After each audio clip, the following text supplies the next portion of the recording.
ద్రౌపది ఐదుగురు భర్తల్ని ఎందుకు పెళ్లి చేసుకుందో తెలుసా? అర్జునుడు స్వయంవరంలో గెలిచి ద్రౌపదిని తన సొంతం చేసుకుని తన తల్లి అయిన కుంతీదేవికి ఈ విషయం చెప్పాలని ద్రౌపదిని తీసుకుని తన ఇంటికి వస్తాడు. ఆ సమయంలో కుంతీదేవి అమ్మవారి వ్రతం చేస్తూ ఉంటుంది.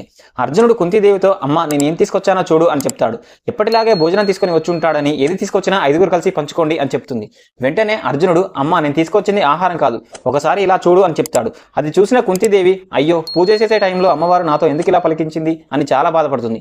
అప్పుడు అక్కడికి వ్యాసుడు వచ్చి అమ్మ నువ్వు బాధపడకు, నీ నోటి వెంట ఈ పలుకు రావడానికి సాక్షాత్తు ఆ పరమశివుడే కారణం అంటూ ద్రౌపది పూర్వజన్మ గురించి చెప్పడం స్టార్ట్ చేస్తాడు. పూర్వం విదర్భ రాజ్యానికి రాజు నలుడు, ఆయన భార్య దమయంతి. వారికి పుట్టిన కూతురు నలియాని. ఆమె పుట్టుకతోనే అందవికారంగా పుట్టింది. ఆమెను చూసిన ప్రతి ఒక్కరు చాలా ఎగతాలు చేసేవారు. ఇదంతా ఆమె తట్టుకోలేక అడవిలోకి వెళ్లి పరమశివుడి కోసం తపస్సు చేసింది. పరమశివుడు ప్రత్యక్షమై నీకేం వరం కావాలో కోరుకోమా అని అడగగా నాకు వచ్చే జన్మలో అత్యంత ధర్మవంతుడు, అత్యంత బలవంతుడు, వీరుడు, అందగాడు, నన్ను అత్యంత ప్రేమగా చూసుకునేవాడు కావాలి అని అడిగింది. దానికి శివుడు తదాస్తు అని చెప్పి వెళ్ళిపోయాడు. కానీ ద్రౌపదికి తెలియకుండానే తన 5 కోరికలను కోరుకుంది. అందుకే మహాభారతంలో ద్రౌపదికి 5 భర్తలు